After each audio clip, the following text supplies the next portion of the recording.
Sa isang maliit na bayan sa Nueva Ecija, kung saan ang amoy ng sariwang dayami tuwing umaga ay kasama na sa paghinga ng mga tao, ang buhay ay payak at halos hindi nagbabago.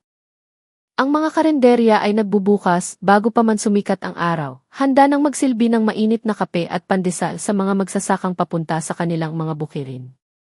Ang mga bata ay nagbibisikleta papasok sa eskwela, ang kanilang mga tawanan ay sumasabay sa ugong ng mga tricycle na siyang pangunahing transportasyon.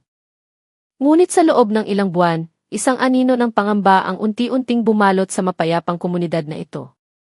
Ang dahilan ay iisa lamang, si Police Corporal Marco Reyes, isang pulis trapiko na dating kilala bilang matulungin at kagalang-galang, ngunit ngayon naging simbolo ng arogansya at pang-aabuso. Ang pagbabago sa kanyang pag-ugali ay hindi biglaan. Nagsimula ito nang ang kanyang asawang si Elena ay magkaroon ng malubhang sakit sa bato, isang kondisyong nangangailangan ng tuloy-tuloy at magastos na dialysis. Ang sahod niya bilang pulis ay hindi sapat para tustusan ang pagpapagamot, at ang mga utang ay nagsimulang magpatong-patong na parang mga sako ng palay na hindi mabenta. Sa ilalim ng bigat ng desperasyon, nagsimula siyang maghanap ng ibang paraan para kumita ng pera, mga paraang unti-unting naglayo sa kanya sa sinumpaang tungkulin. Sa simula, ito'y mga simpleng paghuli sa mga motorista na may maliliit na paglabag na kanyang tinatakot ng malaking multa para mapilitang magbigay ng kiareglo. Ngunit ang ugaling ito ay lumala. Naging pang-araw-araw na gawain na niya ang paghahanap ng bibiktimahin, kahit pa walang malinaw na paglabag. Ang mga taga-bayan ay nabalisa, ngunit ang takot na makabangga ang isang alagad ng batas sa isang maliit na lugar ay mas matindi. Ang pagrereklamo ay maaaring magdulot ng mas malaking gulo, kaya't marami ang nagkikibit balikat na lamang at tahimik na nagbabayad. Isang tanghaling tapat, habang ang sikat ng araw ay tila ba isang nagbabagang bakal sa balat, si Corporal Reyes ay nakatayo sa isang kanto malapit sa palengke. Gusot ang kanyang uniforme, at ang kanyang mukha ay nagpapakita ng pagod, ngunit ang kanyang mga mata ay mailap, naghahanap ng susunod na mabibiktima. Sa loob-loob niya, may kirot siyang nararamdaman, isang halo ng kahihiyan at galit sa sarili, ngunit tinatakpan niya ito ng isang maskara ng kabagsikan.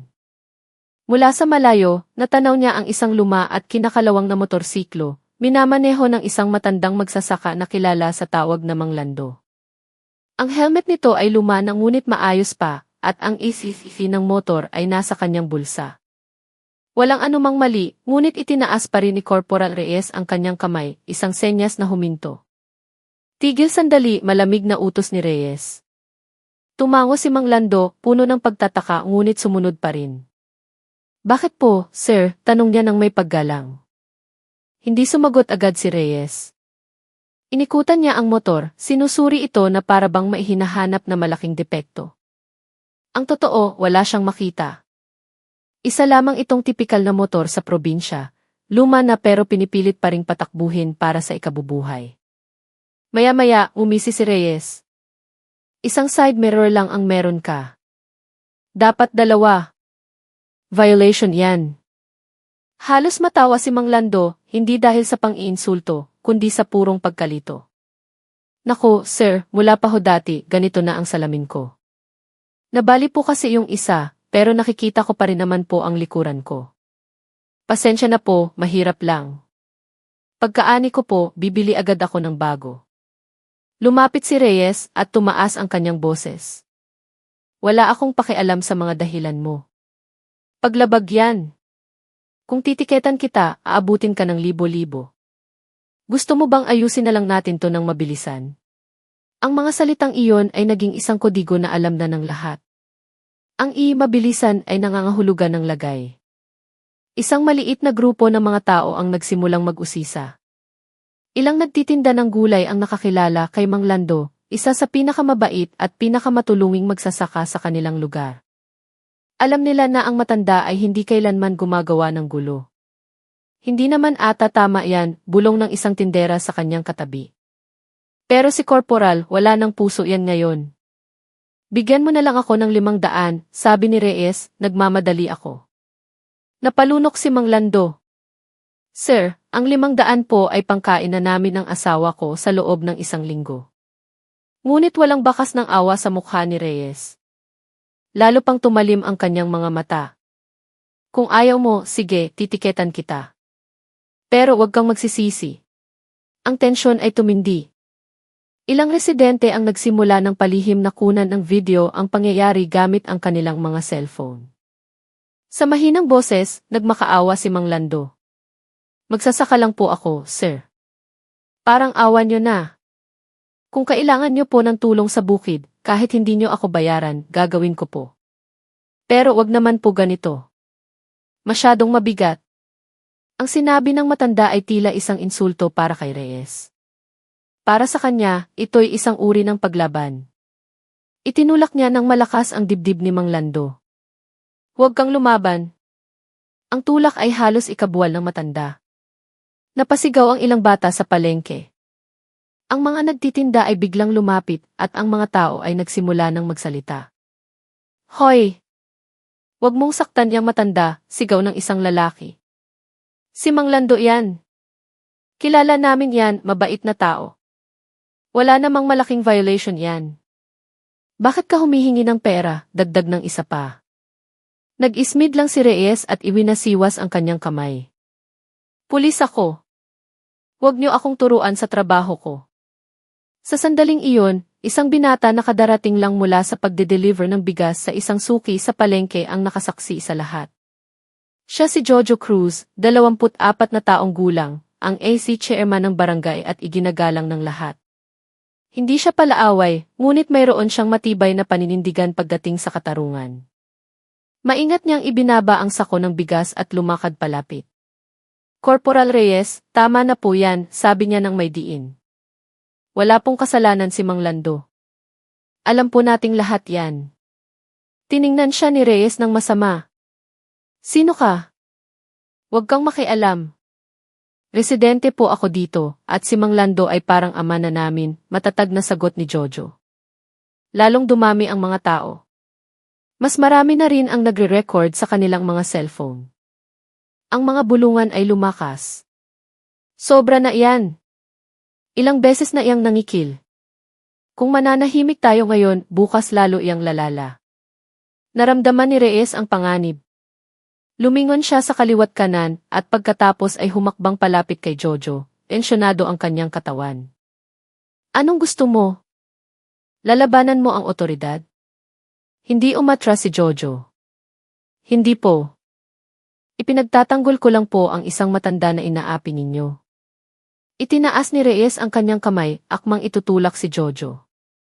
Ngunit sa isang iglap, isang bagay ang nangyari na hindi inaasahan ng lahat. Ang kamay ni Reyes ay sinalo at pinigilan ni Jojo.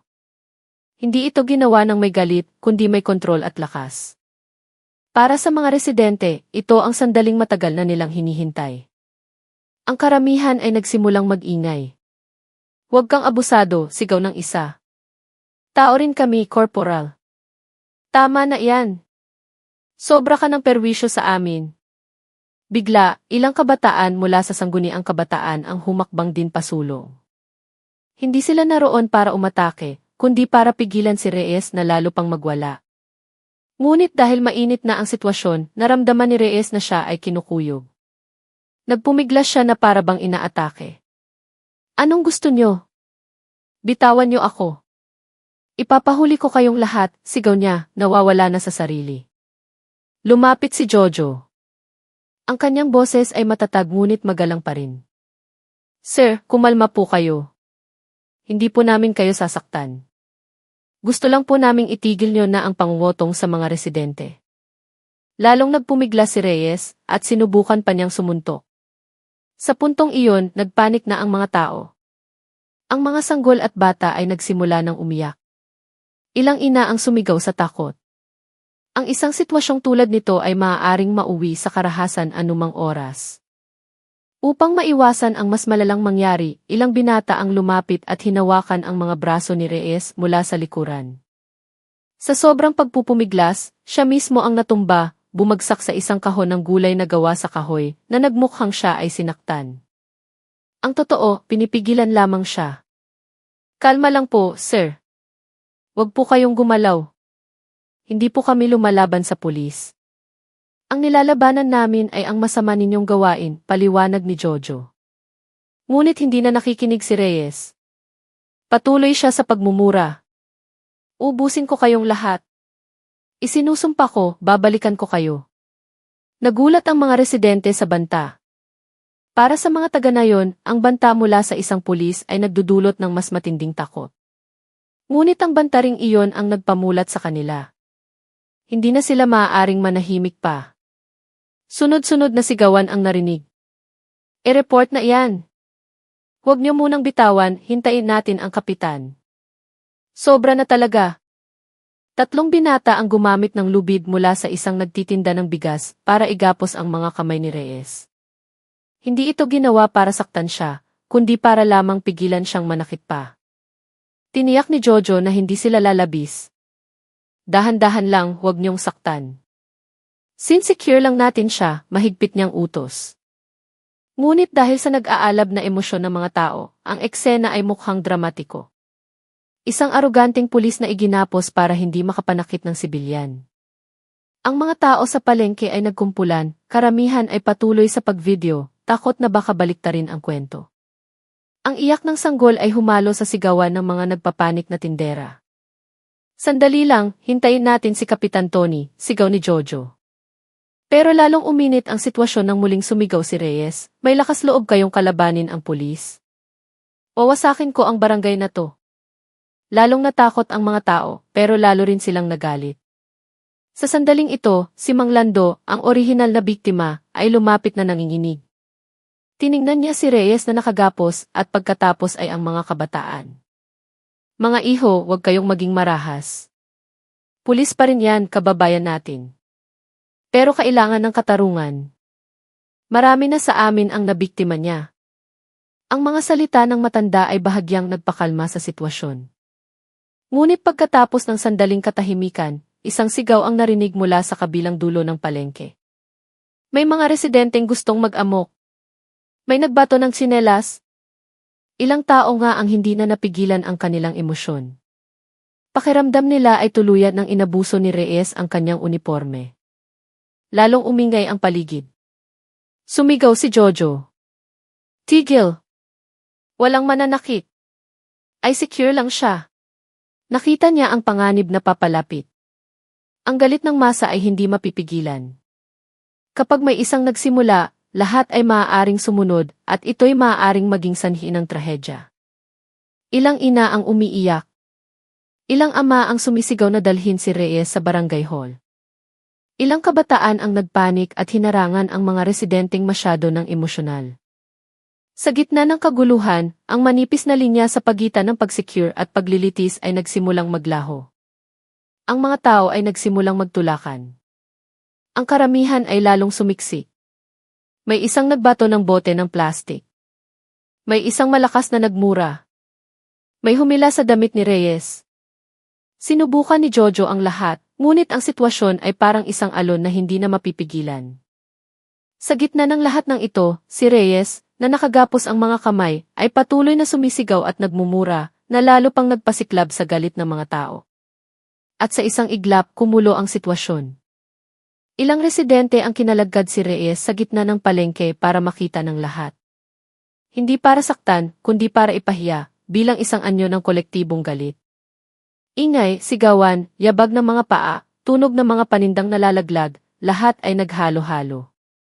Si Reyes ay nakagapos, ang mga residente ay sumisigaw, ang mga kabataan ay desperadong pinipigilan ang masa. Ang sitwasyong nagsimula sa isang maliit na pangungutong ay naging isang moral na trahedya para sa isang komunidad na matagal nang nagtitimpi. Ngunit, bago pa man tuluyang sumabog ang lahat, ang tunog ng isang sasakyan at mabilis na mga yabag ang narinig. Dumating si Kapitan Tony at ang kanyang pagdating ay babago sa lahat. Ang malakas na sigawan ng mga taong nagsisiksikan sa gitna ng palengke ay biglang natigil nang marinig ang malakas na busina ng isang sasakyan. Bumaba si Kapitan Tony Prasecho, ang barangay captain, na may tensyon sa mukha, kasama ang ilang barangay tanod. Nang makita niya ang nagkakagulong mga tao, agad niyang nalaman na seryoso ang sitwasyon. Jojo! Bigyan niyo ng daan ang mga tao. Walang mag-aamok, sigaw niya. Ang karamihan ay dahan-dahang nagbigay daan. Mabilis na lumakad si Kapitan Tony patungo sa gitna kung nasaan si Corporal Reyes, nakagapos ang mga kamay, gusot ang damit, at namumula ang mukha sa galit at hiya. Tiningnan ng kapitan ang mga binatang nakahawak kay Reyes. Kalagan niyo siya ngayon, pero huwag niyo siyang iiwanan, mahigpit niyang utos. Tumango si Jojo. Opo, Kap. Pero hindi na po natiis ng mga tao. Muntik na niyang saktan si Mang Lando. Alam ko. Aayusin natin ito ng maayos, sabi ng kapitan. Sa isang senyas ng kamay, pinakiusapan niya ang mga residente na umatras. Pagkatapos ay lumuhod siya sa harap ni Reyes. Corporal Reyes, pag-usapan natin ito sa barangay hall. Hinihiling ko na maging kooperatibo ka. Huwag mo nang palalain ang sitwasyon. Tumanggi si Reyes na tingnan ang kapitan. Wala akong kasalanan. Baliw ang mga taong to. Nilabanan nila ang pulis. Tiningnan siya ni Kapitan Tony nang may inis ngunit kontrolado pa rin. Hindi ganyan ang tamang pagsasalita sa harap ng mga residente, Corporal. Marami ang nagrereklamo na matagal ka na raw nangungutong. Hindi ito isa o dalawang ulat lang. Ang mga tao ay nagsimulang magsalita na parang hangin na hindi mapigilan. Madalas na po siyang ganyan, Kapitan. Ang asawa ko, hiningan din niya ng pera. Yung batang nagtitinda ng iced tea, pinaiyak niya yan dati. Natatakot po kami, Kapitan. Pero tao rin po kami. Ang bawat salita ay tumama sa ego ni Reyes nang mas malakas pa kaysa sa lubid na gumapos sa kanyang mga kamay. Naramdaman niyang siya ay hubad, ipinahiya, at nasa sulok. Ito ang lalo pang nagtulak sa kanya na maging depensibo. Kalokohan! Ipinapatupad ko lang ang batas, sigaw niya. Ilang residente ang muntik nang sumugod muli dahil sa galit, ngunit mabilis na itinaas ni Kapitan Tony ang kanyang kamay. Lahat, kumalma. Pumunta tayo sa barangay hall. Kung kinakailangan, tatawagan ko mismo ang hepe ng pulisya. Ang salitang gihepe ay nagpatahimik sa karamihan. Hindi na ito isang maliit na isyu lamang. Patungo sa barangay hall, si Jojo at dalawang iba pang kabataan ang nag-escort kay Reyes papunta sa sasakyan ng kapitan. Hindi bilang isang bilanggo, kundi para masigurong hindi siya sasaktan ng mga residenteng mainit pa ang ulo. Ngunit ang mga tao ay sumunod pa rin sa likuran, parang isang mahabang ilog na hindi maputol. Habang naglalakbay, mabigat ang hangin. Walang nagsasalita. Tanging yabag ng mga paa at buntong hininga ang maririnig. Si Mang Lando ay naglalakad sa pinakahulihan, nanginginig pa rin. Sa likod ng kanyang pagod na mukha ay may bahid ng pagsisisi, na para bang siya ang dahilan ng lahat. Ngunit marahan siyang tinapik sa balikat ng mga tao, isang paraan ng pagpapakita ng suporta. Hayaan mo na, Mang Lando. Hindi mo kasalanan to, sabi ng isang tinderang ale. Pagdating sa barangay hall, umupo ang mga residente at pinuno ang buong bulwagan. Ang mga tanod ay nagbantay sa pinto para walang makalapit ng sobra. Si Reyes ay pinaupo sa isang silya sa gitna. Ang tali sa kanyang mga kamay ay tinanggal na, ngunit ang kanyang posisyon ay binabantayan pa rin. Tumayo si Kapitan Tony sa harap ng isang mahabang mesa, nakatingin sa lahat. Sige, pag-usapan natin ito isa-isa. Hinihiling ko na lahat ay magsalita ng mahinahon. Ngunit hindi madaling pakalmahin ang sitwasyon. Isang lalaki ang unang tumayo. Ako po, hiningan niya ng 1,500. Sabi niya, madilim daw ang ilaw ng motor ko, kabibili ko lang. Sumunod ang isang ginang. Ang asawa ko po, pinigil niya ng halos 1 oras dahil lang daw bigla siyang nagpreno sa harap ng outpost. Kung hindi raw magbibigay ng pera, hindi makaalis. Isang binata ang nagtaas ng kamay. Ako po, tinakot niya na dadalhin sa presinto. Nakalimutan ko lang pong dalhin ang lisensya ko. Bawat ulat ay lalong nagpatigas sa mukha ni Reyes. Nanginginig ang kanyang mga mata, ngunit sinagot pa rin niya ang mga akusasyon. Proseso lahat yan. Hindi niya naiintindihan, sigaw niya. Ngunit lalong nag-init ang ulo ng mga tao.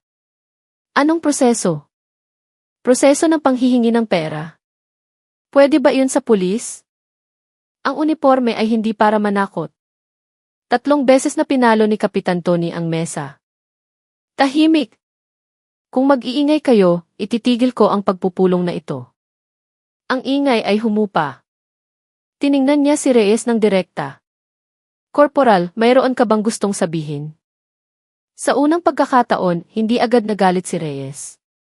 Ang kanyang paghinga ay mabigat. May pinipigilan siya, galit, pagsisisi, o isang nabasag na ego. Kailangan ko lang. Kailangan ko lang ng pera, sabi niya sa wakas, mahina, halos isang bulong.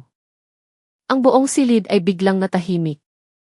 Lahat ng mata ay nakatutok sa kanya. Yumuko si Reyes. May sakit ang asawa ko. Mahal ang gamutan niya. Ubos na ang lahat sa amin. Hindi na sapat ang sahod ko. Ako. Nawala ako sa sarili. Pinunasan niya ang kanyang mukha gamit ang dalawang kamay. Wala nang galit. Ang natira na lamang ay pagod at pagkabigo. Nagkamali ako. Pero na-corner din ako, sabi niya ng mahina. Nagkatinginan ang mga residente.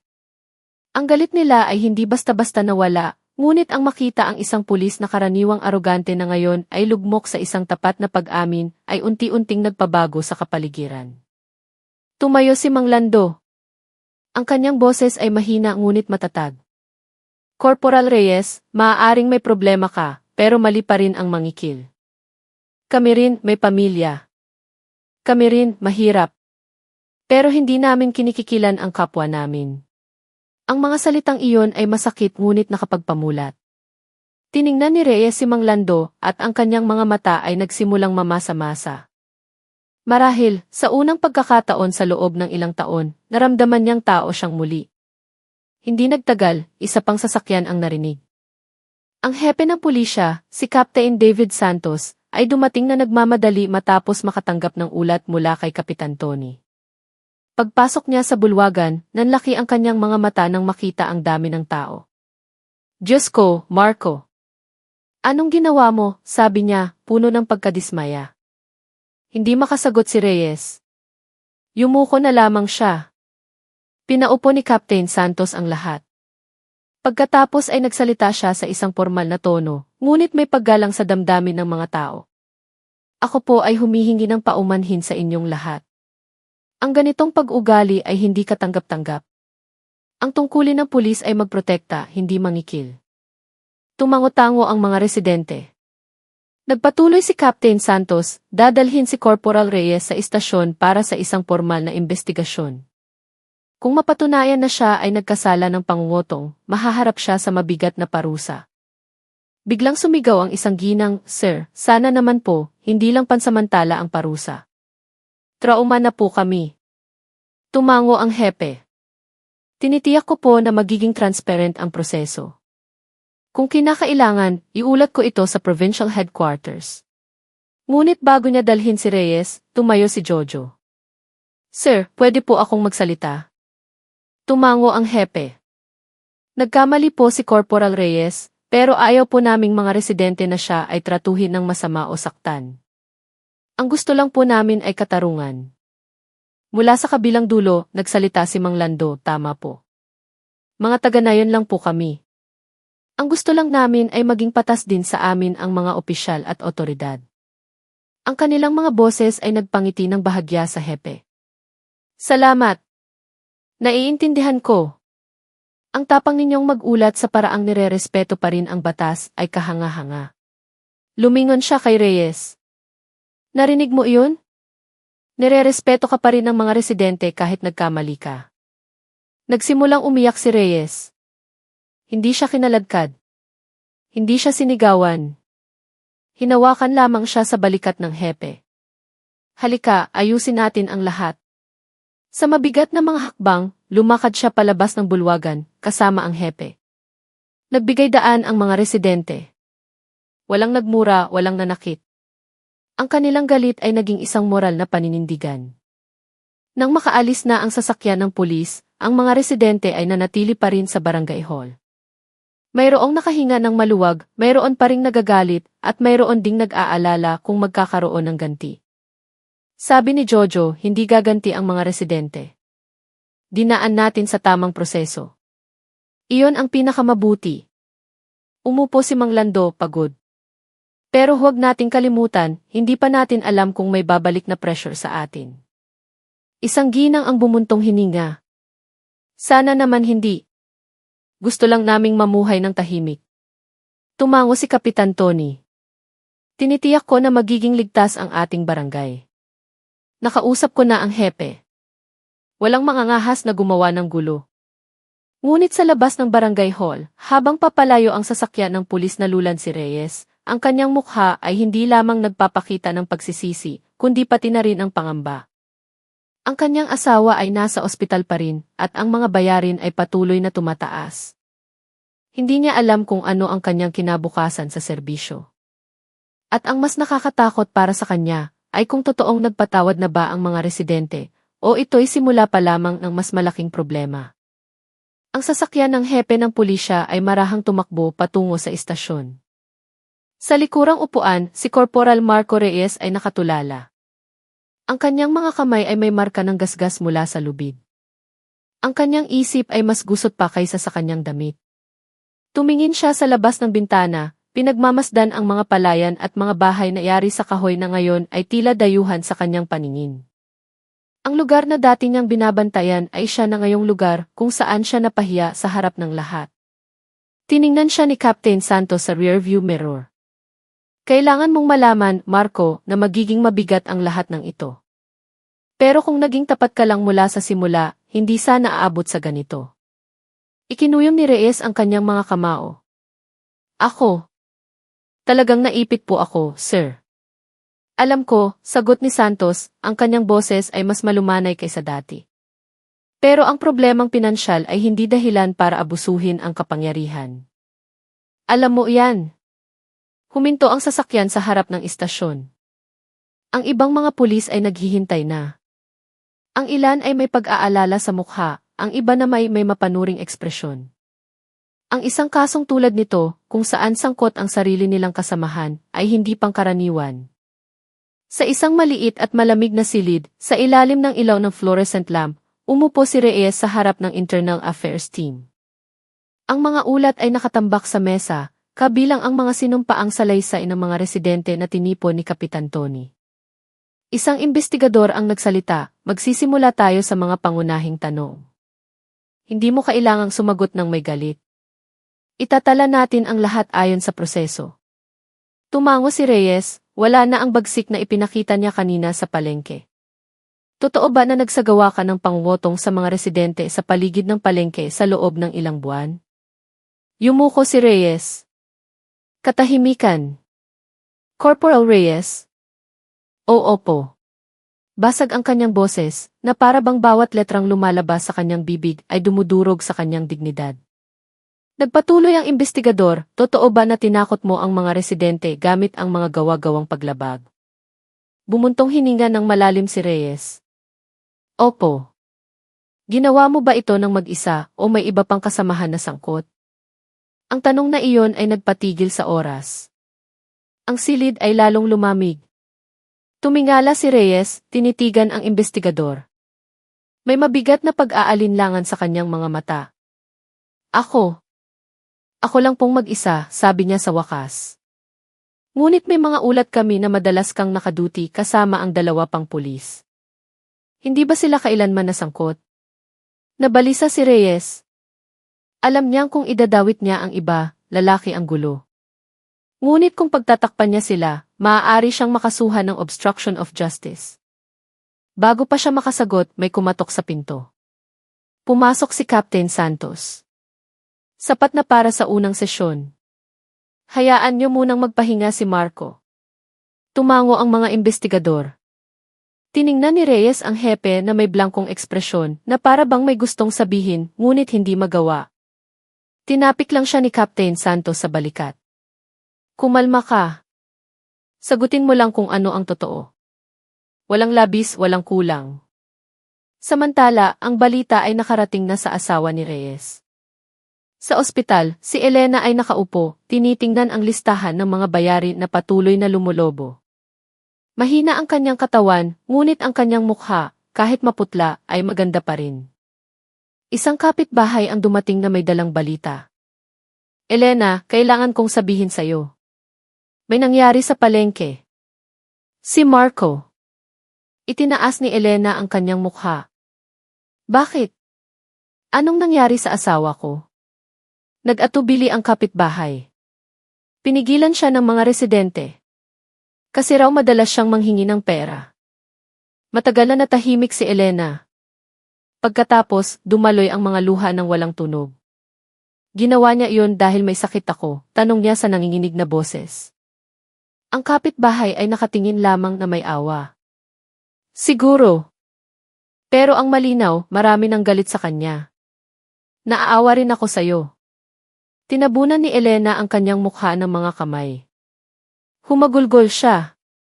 Hindi ko kailanman hiniling na gawin niya iyon, bulong niya. Sa barangay hall, pinag-uusapan pa rin ng mga residente ang nangyari. Ang ilan ay gumaan ang loob. Ang ilan ay nag-aalala pa rin. Isang lalaki ang nagsabi, paano kung may ibang pulis na hindi matuwa sa ginawa natin? Baka tayo ang balikan. Ngunit pinakalma sila ni Kapitan Tony. Direkta kong kinausap ang hepe. Hindi sila gaganti. Opisyal na ang prosesong ito. Ngunit sumalungat ang isang binata, minsan, hindi ang hepe ang problema, Kap. Kundi yung mga kasamahan niya na may bulag na pakikisama. Natahimik ang mga residente. Ngunit ang boses ni Mang Lando ang bumasag sa pangamba. Ginawa natin ang tama. Hindi natutulog ang Diyos. Kung ngayon pa lang ay matatakot na tayong ipaglaban ang katotohanan, kailan pa magiging ligtas ang ating bayan? Ang kanyang sinabi ay sinang-ayunan ng ilan, ngunit ang kaba ay naroon pa rin. Sa istasyon ng pulis, isang bagong tensyon ang lumitaw. Gabi na, at pagkatapos ng ikalawang interogasyon, si Reyes ay mag-isang nakaupo sa isang silid. Hawak niya ang kanyang ulo, hirap huminga. Hindi siya takot sa mga residente. Takot siya sa ibang bagay. Makalipas ang ilang araw, ipinatawag ni Captain Santos ang mga kinatawan ng komunidad, kasama si Kapitan Tony, Jojo, at Mang Lando, sa istasyon. Doon, formal niyang inanunsyo ang resulta ng investigasyon. Salamat sa inyong pagdalo. Nais naming ipaalam ang resulta ng aming pagsisiyasat, simula ni Santos. Lahat ay nagpigil ng hininga. Matapos suriin ang mga ulat, panoorin ang mga footage mula sa isang tindahan malapit sa lugar at pakinggan ang mga testimonya, si Police Corporal Marco Reyes ay napatunayang nagkasala ng grave misconduct at paglabag sa Code of Ethics. Nagkatinginan ang mga residente. Ang ilan ay nakahinga ng maluwag. Nagpatuloy si Captain Santos na patunayan na paulit-ulit siyang nagsagawa ng pangungutong. Dahil dito, siya ay pansamantalang sinuspinde at haharap sa isang administrative hearing. Kung mapatunayang guilty, maaari siyang matanggal sa serbisyo nang walang anumang benepisyo. Itinaas ni Jojo ang kanyang ulo. Ibig sabihin, opisyal na siyang pinarusahan, sir. Tumango si Santos. At nais naming humingi muli ng paumanhin sa nangyari. Ang tiwala ninyo ay mahalaga sa amin. Ang salitang paumanhin ay tila taos puso at mabigat, isang bagay na akala ng mga residente ay imposible nilang marinig mula sa isang mataas na opisyal. Marahang nagsalita si Jojo, ngunit may diin, gusto lang po naming mamuhay ng payapa, sir. Gusto lang po naming maging tagapagtanggol ang mga pulis, hindi banta. Tumango si Captain Santos. Naiintindihan ko. At titiyakin kong mas babantayan ang inyong lugar mula ngayon. Sa unang pagkakataon sa loob ng maraming buwan, naramdaman ng mga residente na sila ay pinahahalagahan. Pagbalik nila sa barangay, 12-12 ng mga tao ang naghihintay sa kanila sa barangay hall. Isang maliit na palakpakan ang sumalubong sa kanila pagbaba nila ng sasakyan. Ano nang resulta? Pinarusahan ba talaga siya o usap-usapan lang? Ikinaway ni Kapitan Tony ang kanyang kamay, pinapatahimik ang mga tao. Nang magsimula siyang magpaliwanag, ang mga mukha ng mga residente ay nagbago. Mayroong naantig, mayroong gumaan ang loob, at mayroon ding napaiyak dahil sa takot na kanilang dinanas sa araw-araw na pagdaan sa outpost kung saan laging nakatayo si Reyes. Kung ganoon, panalo tayo, tanong ng isang binata. Umiling si Kapitan Tony. Hindi ito tungkol sa pagkapanalo o pagkatalo. Ito ay tungkol sa katarungan. At ngayon, nakita natin ito. Naging tahimik ang lahat, ninamnam ang kahulugan ng mga salitang iyon. Bilang pasasalamat, nagkasundo ang mga residente na magdaos ng isang simpleng salo-salo sa barangay hall kinagabihan. Hindi ito isang malaking selebrasyon, kundi isang paraan ng pagkakaisa para pakalmahin ang mga pusong matagal ng kinakabahan. Lechon manok, pansit, adobo at kanin ang nakahain. Sinimulan ni Kapitan Tony ang isang panalangin. Panginoon, salamat po sa pagbabantay sa aming bayan. Bigyan niyo po kami ng tapang na ipaglaban ang tama at ilayo kami sa takot na dati naming naramdaman. Habang kumakain, ang kapaligiran ay puno ng gaan at pag-asa. Naglalaro ang mga bata, nagkukwentuhan ang mga matatanda. Walang yabang, walang natirang galit. Tanging kaluwagan. Tumingin si Jojo sa kalangitan. Kap, ibig sabihin, ligtas na ulit ang barangay natin? Sumagot si Kapitan Tony. Ang kaligtasan ay hindi nangangahulugang walang masamang pulis. Ang kaligtasan ay kapag tayong lahat ay nagkakaisa at hindi nananahimik kapag may nakikitang mali. Kinabukasan, isang patrol car ang huminto sa dulo ng barangay. Lumapit ang mga residente, ngunit ngayon wala nang takot. 2 pulis ang bumaba na may dalang malalaking kahon ng bigas, delata at isang opisyal na sulat. Narito po kami para sa programang pulis, kaibigan ng komunidad. Utos po ito mula sa aming hepe. Nais po naming muling buuin ang tiwala ninyo sa amin. Nagkatinginan ang mga residente. Ang pagkalito ay nahaluan ng pagkaantig. Lumapit ang isang ginang. Talaga bang tutulungan ninyo kami? Umiti ang pulis.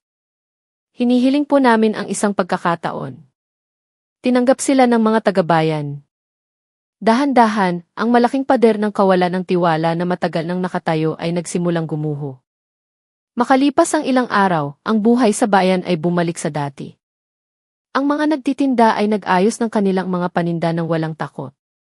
Ang mga bata ay hindi na kinakabahan kapag may nakikitang patrol car. Ang kanto kung saan nangyari ang insidente ay nilagyan na ng bagong ilaw ng munisipyo, isang maliit na simbolo ng pagbabagong isinilang mula sa katapangan ng mga residente. At ang pinakamahalaga, wala ng pangungutong.